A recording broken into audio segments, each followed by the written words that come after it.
Welcome back to Priestess Initiations, the Goddess Coven. I'm Casey.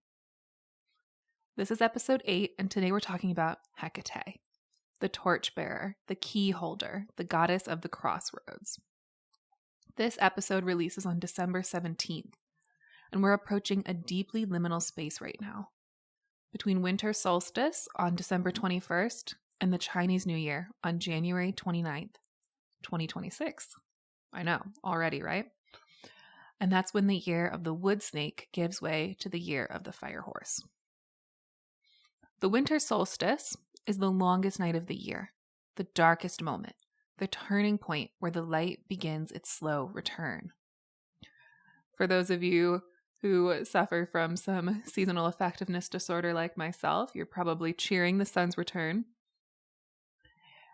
But December 21st is the threshold between death and rebirth, the pause before the inhale.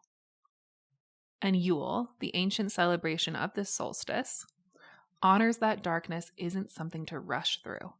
It's something to inhabit, to witness, to let it work on us, really. And we're still in the year of the snake. The snake's final teaching is the shed, the final shed.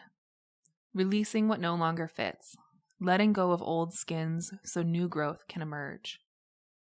The wood snake especially has been about deep transformation, internal restructuring, shedding layers that were once protection but have become constriction.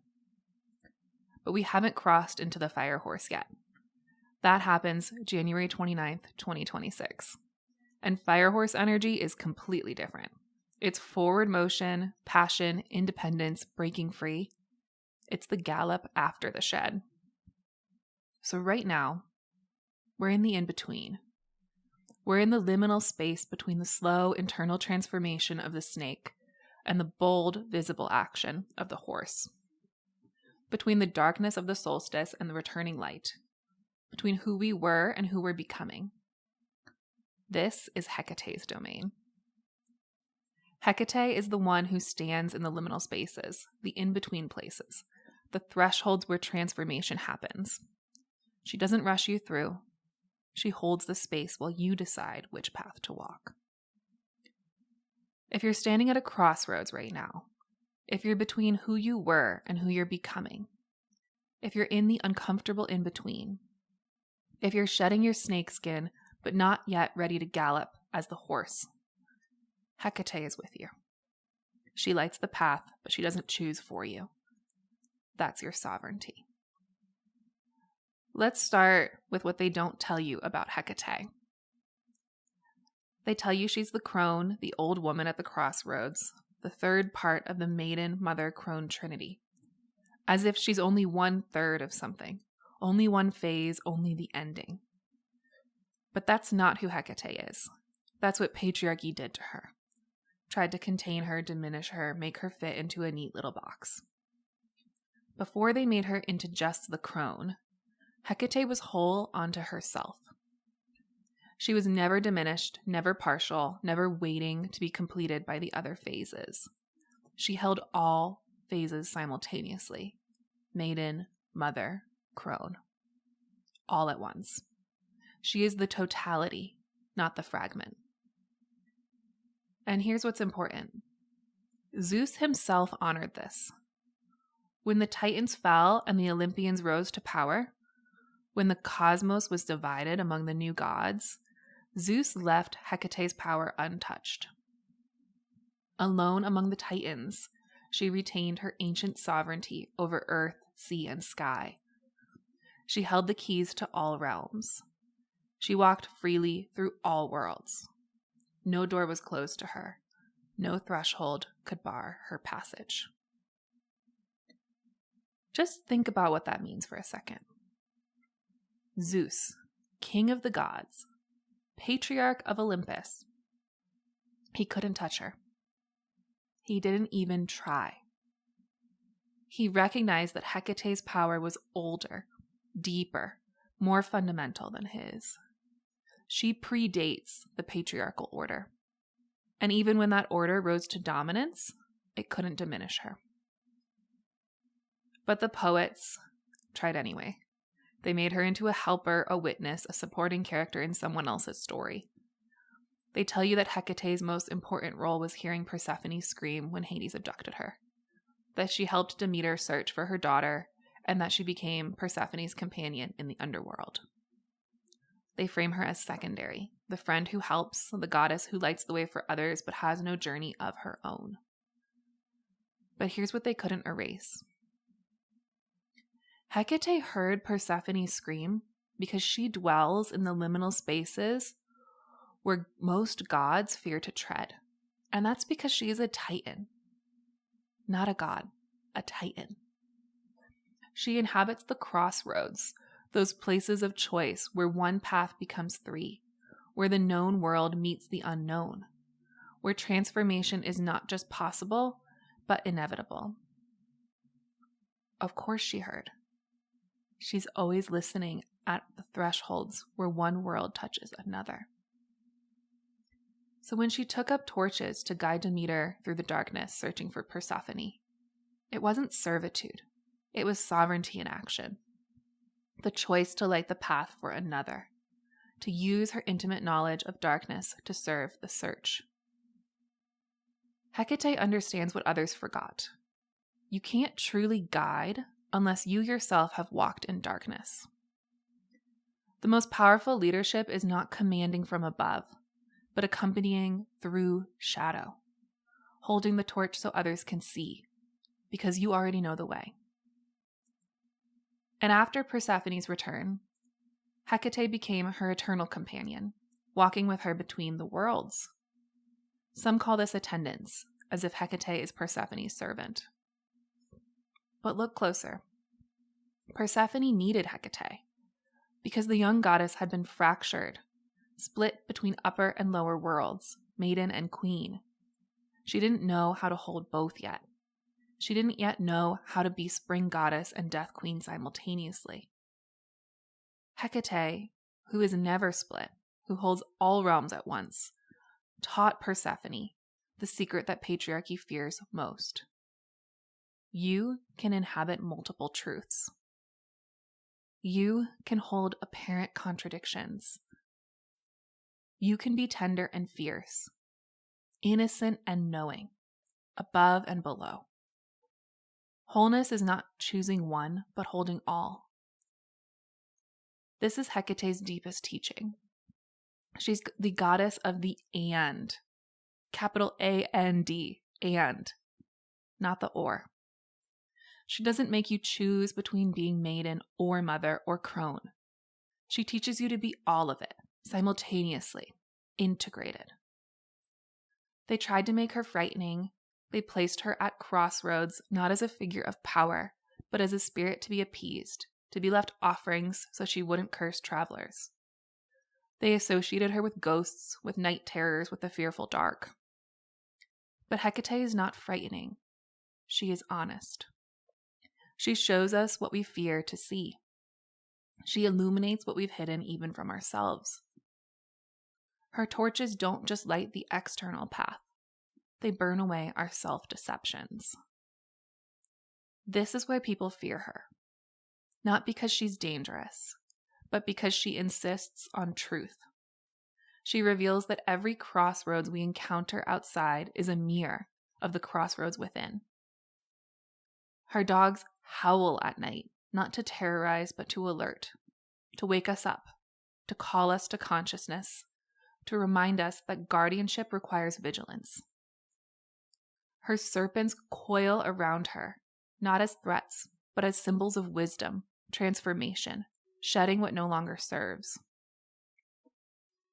Hecate stands at the crossroads with her keys and her torches, and she says, choose. But choose consciously. Choose knowing that all paths are yours if you claim them. Choose understanding that magic is not about having one right answer, but about recognizing that you hold the power to create many answers. She holds the keys, not because she guards the door for others, but because she knows every threshold is a choice, and choosing consciously is magic itself. So what is a crossroads really? It's not just a place where three roads meet. It's a moment of choice, a threshold, a place where you can't move forward without deciding which direction to go. And here's what's uncomfortable about crossroads. You have to choose. You can't walk all three paths simultaneously, at least not in the physical world. You have to commit to one, knowing that choosing one path means not choosing the others. But Hecate teaches something deeper. Every crossroads is an initiation. Every moment of choice is an opportunity to claim your sovereignty, to practice magic, to consciously create your reality. The crossroads is where the known meets the unknown. It's where the safe path and the risky path and the completely unexpected path all converge. And you're standing there, trying to figure out which one is right. But Hecate doesn't believe in right or wrong paths. She believes in conscious choices. She believes in standing at the crossroads long enough to feel into each possibility, to ask your body which path calls to you, to trust your inner knowing instead of just your logical mind. And sometimes when you do that long enough, a new path appears, and in between. This is the liminal space, the in-between, the not yet decided. And our culture cannot tolerate liminal space. We want answers immediately. And I'm going to be real, technology did not help this part of it. We want to know which path is correct so we can hurry up and walk it. But Hecate says, wait, stand here. Let the crossroads do its work on you. Let the uncertainty transform you. Because the person who enters the crossroads is not the same person who leaves it. Even the act of choosing changes you. And here's the other truth about crossroads. They're not one-time events. You will stand at many crossroads in your life, and Hecate will be at all of them, holding her torches, reminding you, you have the keys. You can choose. Some crossroads are huge, the ones that change the entire trajectory of your life. Leaving a relationship, changing careers, moving across the country, choosing to become a parent or choosing not to. Leaving a religion, coming out, leaving an abusive situation. Some crossroads are smaller, but no less significant. The daily choices to honor your truth or betray it. To say yes when you mean no. To say stay small when you're called to grow. To hide when you're meant to be seen. Hecate sees all of them. She stands at every threshold, every decision point, every moment where you have the opportunity to choose yourself or abandon yourself. And she holds the torch so you can see clearly. Not so she can tell you which path to take, but so you can see all the options and make your choice consciously. I want to talk a little bit more about where we are right now, cosmically and seasonally, because it's all Hecate energy. The Winter Solstice happens this Sunday, December 21st, 2025. It's the longest night of the year.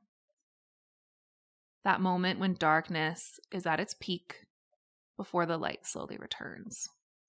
The sun appears to stand still at the solstice. The word itself comes from sol, sun, and sistiere, to stand still. It's a pause, a held breath, a threshold. Our ancestors understood this. They celebrated Yule, lighting fires in the darkness, burning the Yule log through the longest night, holding vigil. Not to chase the darkness away, but to honor it, to recognize that darkness is not the enemy. Darkness is the womb. Darkness is where transformation happens. You cannot birth anything new without descending into the dark first. Seeds don't grow in the light, they germinate in the earth, in the underground darkness, before they push through into visibility. Yule teaches us the darkest moment is the turning point. The moment when you can't see the path forward is the moment right before the light returns. But you have to stay in the darkness long enough to let it teach you. You have to trust the sun will return without rushing toward false light. Hecate is the torchbearer in this darkness. She doesn't promise you the sun will come back tomorrow.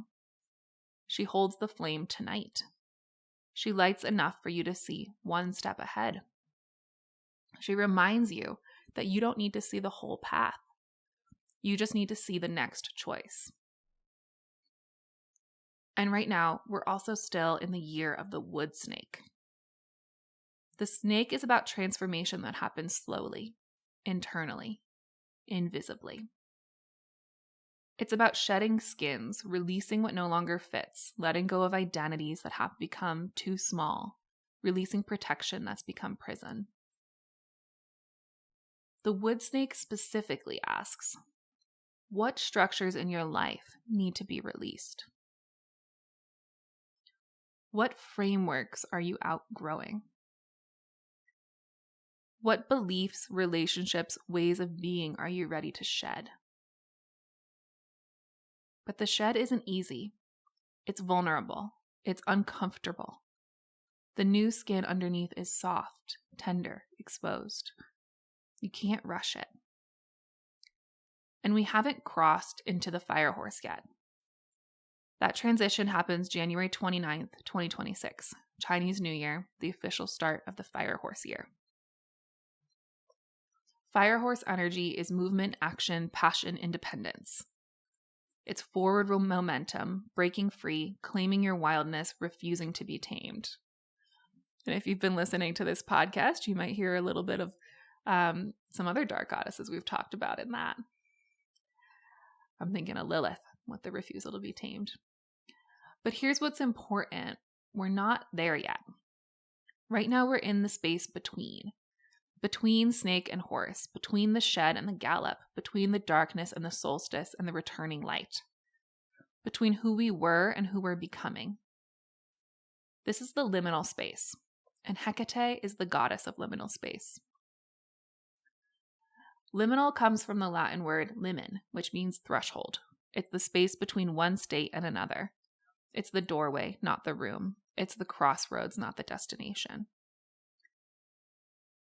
And our culture really hates liminal space. We want to know what's next. We want to plan, to prepare, to control. Anxiety also wants that. It always wants to know what's next, right? I feel that in myself. Those protector parts, those parts of ourselves that we developed to prepare, to plan. They don't like being in the liminal space. We want to skip from snake directly to horse without standing in the in-between. But Hecate says the in-between is where the magic happens. The threshold is where transformation occurs. You cannot become the horse if you don't honor the liminal space between snake and horse. So if you're feeling unmoored right now, if you feel like you're neither one thing nor another, if you're not who you were, but not yet who you're becoming, if you're shedding but not yet ready to gallop, that's not wrong. That's exactly right. You're in the threshold. You're in Hecate's domain. And this threshold between snake and horse, between solstice darkness and returning light, this is a powerful time to work with Hecate, to ask her, what am I shedding?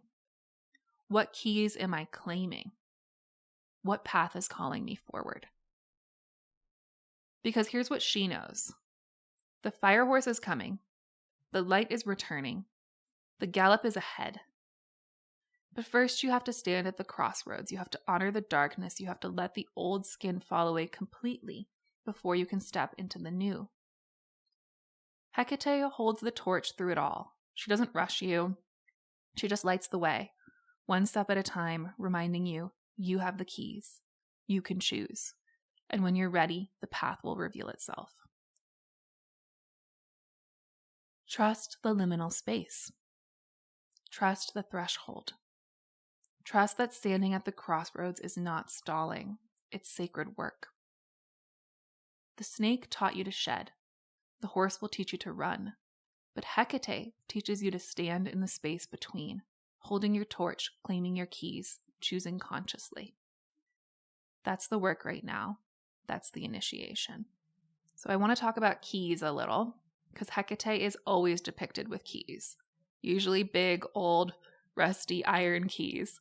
The kind that unlock ancient doors that open gates to other realms.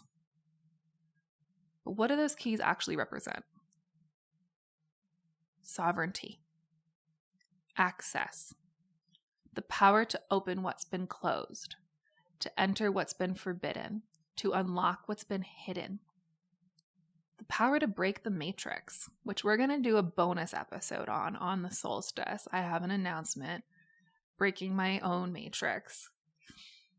And Hecate holds the keys to all realms: earth, sea, sky, underworld, upper world. She can go anywhere. Nothing is barred to her. She has total access.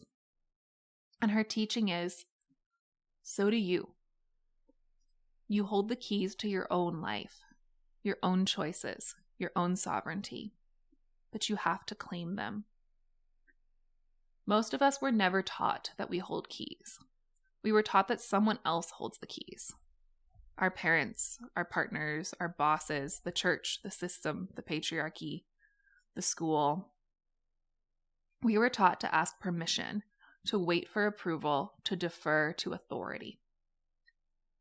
But Hecate says, the keys are yours. They always have been. You just forgot. Claiming your keys means recognizing that you have access to all parts of yourself. Not just the acceptable parts, not just the parts that make others comfortable, but all of it. That's shadow work. That's Jungian shadow work. You have access to the maiden, the mother, the crone, the light, the shadow, the in-between, the innocent, the wild, the wise. Claiming your keys means you can open the door to your rage, to your sexuality, to your power, to your magic, to deepest love. Even when you've been taught, those doors should stay locked. Claiming your keys means you can choose to close doors too. You can lock out what no longer serves you. You can say, this relationship doesn't get to access me anymore. This job doesn't get my energy anymore. This belief system doesn't get to define me anymore. Keys work both ways. They open and they lock. And you get to decide which doors open and which doors close. This is sovereignty, not power over others. Power over others is oppression. Sovereignty is power over your own life, your own choices, your own access to yourself. And here's what Hecate knows. Once you claim your keys, you can never unknow that you have them. Once you realize you can open any door, close any door, walk any path, you can't go back to pretending you're powerless. That's why they tried to make Hecate frightening. Because a woman with keys, a woman who knows she can access all realms, all parts of herself, all possibilities, that woman is dangerous to systems that they rely on, keeping her locked out of her own power. And there's one more layer to Hecate that's essential. She doesn't just walk the dark paths for herself, she lights the way for others. This is her role with Persephone, with Demeter, with anyone who's lost in the darkness. She takes up her torch and says, I know this path, I've walked it, let me light the way. But here's the important distinction. Hecate doesn't carry you. She doesn't attend to you. She doesn't do the journey for you. She holds the torch so you can see a step ahead. But you still have to walk, not seeing the full path. This is what it means to be a guide, not a savior, not a rescuer, but someone who's been through the darkness and can say, I survived this. You can too. Here's the light. Now walk. And this is the work of anyone who's been initiated, anyone who's walked through shadow, anyone who stood at the crossroads and chosen the hard path. You become a torchbearer for others. Not because you're better than them, not because you figured it all out. That's rapture. That's rapture theory. And I am disengaging from that part of what's happening in the spiritual community right now. We are not better than anyone else because of the work we've done. In fact, the work you've done, in a way, is an obligation to light the path for others. Because you've walked it, you know the terrain, and you can hold space for someone else's descent because you've descended yourself. This is what I'm doing with this podcast, with this work. I'm holding the torch for the initiations I've walked. The trauma, the descents, the crossroads, the transformations. Not because I'm on the other side of the maze, right? But because I'm in it and I know the path well enough to light it for others. That's Hecate energy. That's the torchbearer. That's the guide who walks beside you in the darkness instead of waiting for you in the light. So as I do every episode with these goddesses, I'm going to tell you a little bit about my relationship with Hecate, because she's been with me at every major crossroads of my life. And right now she's holding me in a really big threshold too. Some of you know what that entails. I've talked about it a little, Maiden to Mother, this podcast, South Node to North Node Destiny. And next bonus episode, I'm going to talk about it even more. But the first big crossroads I remember, the one that changed everything, came when I left my first college. My system and my body were crashing. All the trauma I'd been carrying, all the pressure, all the trying to be who I thought I was supposed to be, it collapsed. I went to Costa Rica for 3 months, and then, as if by magic, honestly, I found myself in Boulder, Colorado. And that's where the crossroads really opened up. I was supposed to be here temporarily, working on my mental and physical health, getting a graphic design certificate. At the time, I was finishing my last year of college as an art and environmental studies double major back on the East Coast. But environmental studies was so depressing. I loved geology, crystals, obviously, I'm a witch, but studying environmental degradation, climate change, the destruction of the earth, it was too much for my sensitive, already maxed out nervous system.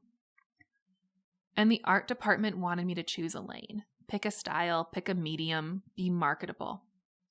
But I didn't want to choose. I wanted to experiment. I'm a 3-5 in human design, the experimenter. My design is to try things, to learn through trial and error, to discover what works by doing it, not by planning it perfectly ahead of time. So in Boulder, I worked with a graphic designer. I published a small batch of my first poetry books, only 50 of them, and I did a watercolor painting for each poem. Every single one was different. I loved what I made from my soul, but I didn't fancy designing logos for corporations. That was the experiment, and it taught me that my creative process can't be constrained, or it becomes unaligned. I technically never received the graphic design certificate, but I made a choice at that crossroads. I decided to stay in Colorado. I transferred schools, I changed majors, I ended up getting my BA in psychology. I rediscovered my spirituality, hired a transpersonal therapist, and journeyed through healing modalities like craniosacral, 5-element acupuncture, and functional medicine.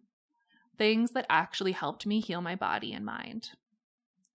That was a decade ago, just about. And that crossroads, that moment of choosing to stay, to let go of the plan, to trust the unknown, that's when Hecate really entered my life. I'd been interested in the occult since I was a preteen, right? Horror movies, Evanescence, all that angsty gothic energy. But in Boulder, I got my first tarot deck. I started really embracing my witchy side. And I've been on a journey with the witch wound and with Hecate ever since. And that's another piece of Hecate I didn't mention. She is queen of witches. And part of that is this maiden mother crone energy. But really what it means to be a witch is to be sovereign. To choose your own sovereignty. And Hecate teaches that. So for many years, I acknowledged myself as a witch in private. I worked with tarot, I studied astrology, I practiced magic, but I didn't tell anyone. I didn't claim it publicly. Because the witch wound is real. The fear of being seen, of being called crazy, of being rejected for your magic, that fear runs deep. And then about 2.5 years ago, I crossed another threshold. I started calling myself a witch publicly. I claimed it in my professional life. I claimed it with people I work with. I let myself be seen as the witch I'd been in private for so long. That was Hecate too. That was me claiming my keys, opening the door to my public magic, choosing to be seen. And we're going to dive deeper into the witch wound later this season. I'm planning to have a friend on the podcast who also claims herself as a witch publicly now, though more recently than I did, and we'll explore what it means to cross that threshold from privately practicing to publicly claiming. But right now I'm standing at another big crossroads, the maiden to mother threshold. This is Hecate's domain. This is the liminal space between who you were and who you're becoming. I'm not the maiden anymore. I've been through too many initiations, too many deaths, too many descents. But I'm not fully the mother yet either. I'm learning, I'm integrating, I'm figuring out what it means to hold all the phases at once, to be soft and fierce, to teach and to learn, to lead and to follow. And Hecate is teaching me to stay in the threshold, to not rush through it, to let the crossroads do its work on me. Because that's her teaching. Transformation happens in the in-between. Not in the arrival, but in the liminal space. Not in the answer, but in the question. Not in the chosen path, but in the standing at the crossroads, feeling into all the possibilities, trusting that you'll know which way to walk when it's time.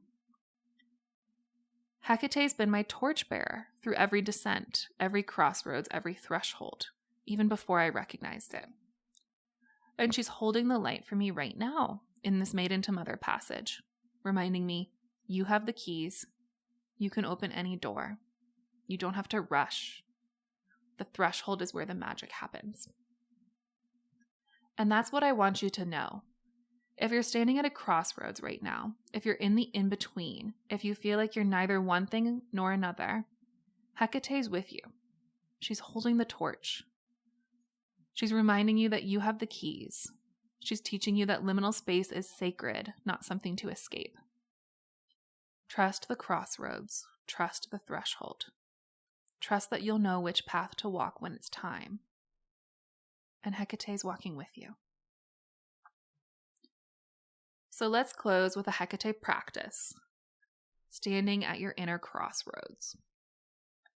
So just take a moment to close your eyes if you're not driving. Take a breath.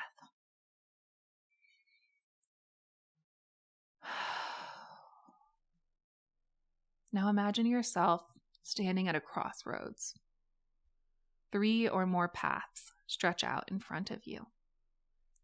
You're holding a torch in one hand and a key in the other. The crossroads represents a choice you're facing right now. Maybe a big one, maybe a small one. Just let it come to mind.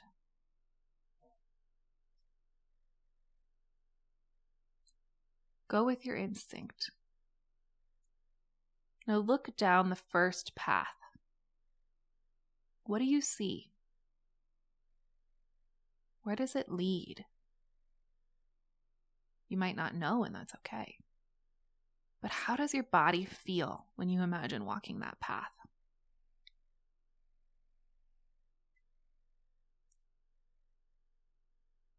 Now look down the second path. What's there?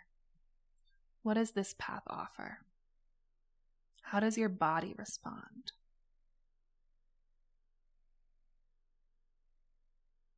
And then look down that third path. What's calling from that direction? What does your body tell you about this path? You don't have to choose right now. That's not Hecate's way. She doesn't rush you. She just asks you to start seeing clearly, to feel into each possibility, to trust your inner knowing. And now take a moment and imagine a key in your hand. Look at the key and ask yourself, what door is this key meant to open? What access are you claiming? What sovereignty are you stepping into? Feel Hecate standing with you. She's not pushing you down any path. She's just holding the light, reminding you, you have the keys. You can choose. And whatever you choose, I'll walk with you. So take another breath.